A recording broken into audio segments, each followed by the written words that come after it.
Time, the most psychotic dude I've ever hooked up with. So his first question was, what's your body count? Naturally, I divided my true number by 5 to give him a much prettier number to look at.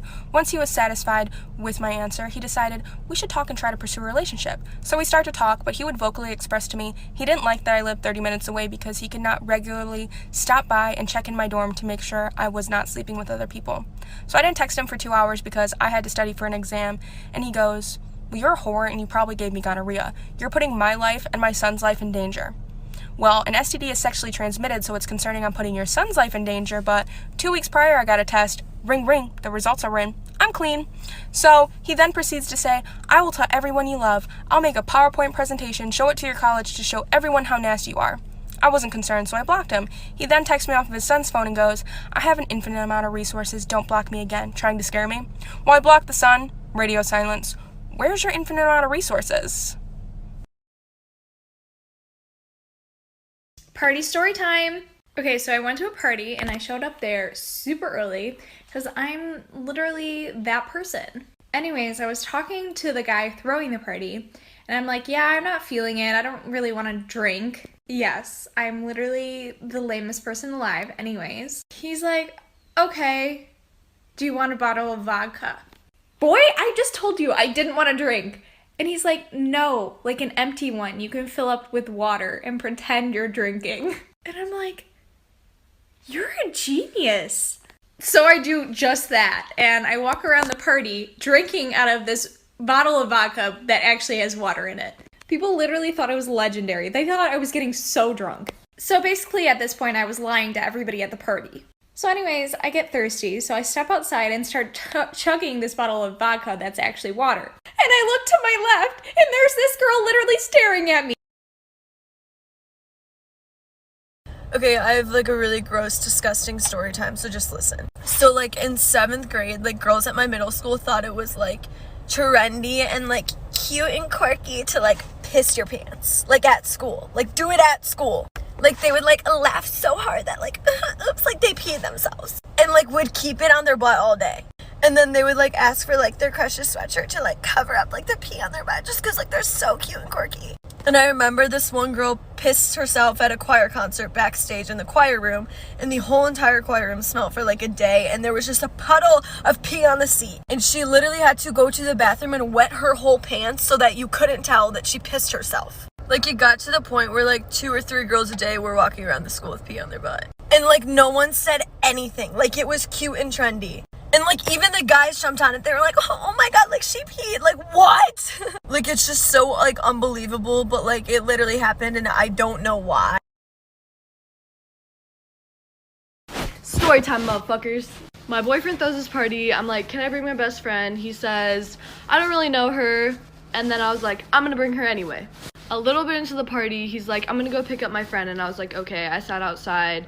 My best friend was inside. I thought she was. I didn't really care what she was doing. I trusted her. He comes back 30 minutes later, comes outside, and everything is fine. He's not suspicious at all. I then sleep over at his house that night. He's in the shower and his phone is blowing up. And I'm like, who the fuck is that? My Snoopy ass looks on his phone, it's this guy Luke, and he doesn't have any friends named Luke. It was constant texts like, you need to break up with her, you can do so much better, blah, blah, blah. And then Luke says, you know she's my best friend, she can't know about this. So I sat there. They've been hooking up our whole relationship. So I tell his mom and I leave. I'm a fucking circus. This is a crazy story time of when I used to work at Tilly's, so buckle up.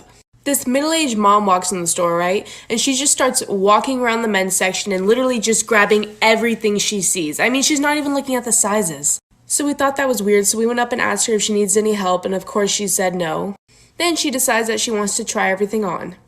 So I unlocked a room for her, and then I told her that she can only have 7 at a time, and she literally had a million things, and she just ran in, shut the door, and cut me off. So we started to get suspicious, so I started talking over my little headset thingy and telling the people around the store what's going on. We knocked on the door like 3 times asking if she needed help or needed any other sizes, and of course she just said no again. Then she comes barging out and literally runs to the front door and just leaves. So I walk in to see, and there's literally a bloody tampon on the floor. 2 days later, she comes back to the store Crazy story time about how my mom kidnapped my sister. So my mom and dad split whenever I was really young. And at this time, they were always in and out of court battling for custody over my sister and I. Well, the one day my dad drives my mom downtown to the courthouse because she didn't have a ride. And before she gets out of the car, she's like, "Can I give the girls a hug?" And my dad was like, "Yeah, go ahead." Little background information. I was more of a daddy's girl. My sister was more of a mommy's girl, which is probably the reason why she took her. I was sitting by the window, my sister was sitting in the middle seat. So she gives me a hug. Next thing I know, my sister's seatbelt was unbuckled and my mom was running across the street with her in the middle of downtown.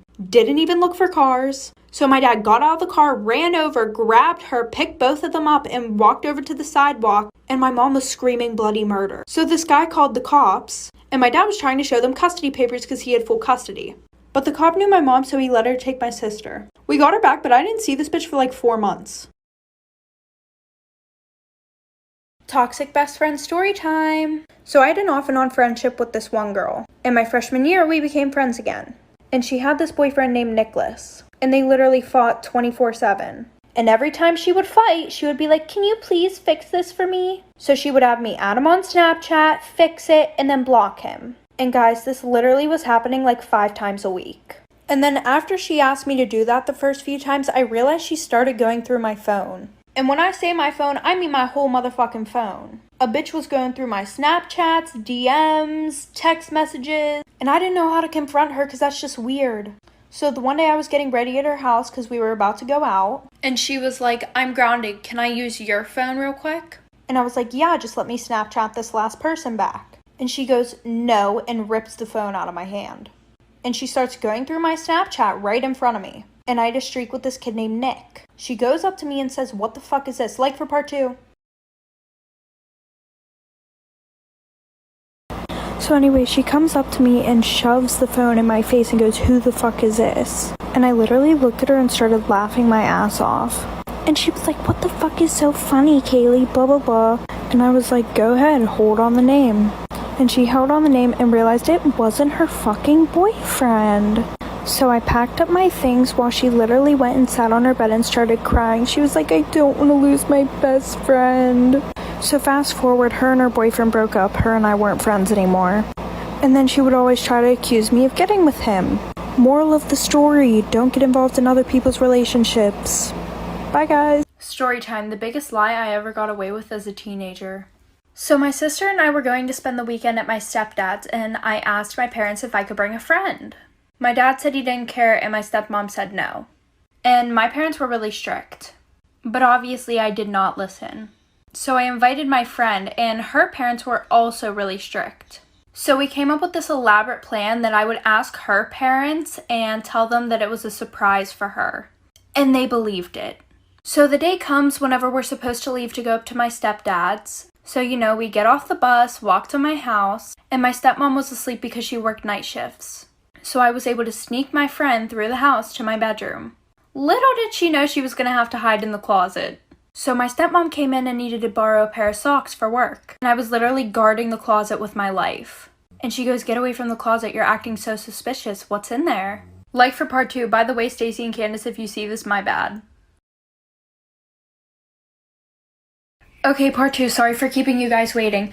So she literally pushes me out of the way, goes and looks in the closet, and stands there for a whole ass minute.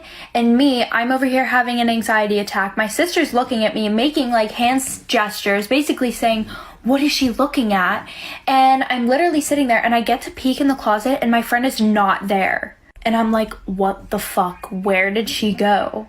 And then she starts moving things around in the closet. So she didn't see anything, and she goes to walk out of my room, and she goes, "You guys are so weird." And I run over to the closet like, where the fuck is she? And she pops out of this box that is literally in plain sight and goes, "Is she gone yet?" And trust me, I know this doesn't sound like a big thing to get away with, but whenever you have strict parents and they're looking for somebody in literally a 5-foot space, oh honey, this was a big deal for me. And tonight is going to be the night that my stepmom actually sees this. Okay, story time about my manipulative ex-boyfriend. So whenever we first started dating, he was really sweet. We would hang out all the time, and we had such good chemistry. And we were Snapchatting because I lived like a few hours away from him. And he goes, all my exes have hurt me in the past. Now us women, that makes us think, oh, I want to be the girl who doesn't hurt him. And I was like, well, how many ex-girlfriends have you had? He goes, like 9. And at that time, I was blinded about how happy I was to be dating him to actually realize that was a red flag. And then this motherfucker says, so please don't be mad at me if I do something that might hurt you. It's just because I've been hurt so many times. Implying if he were to cheat on me, I shouldn't be mad because he's been hurt so many times. Red motherfucking flag alert, bitch. Like for part 2.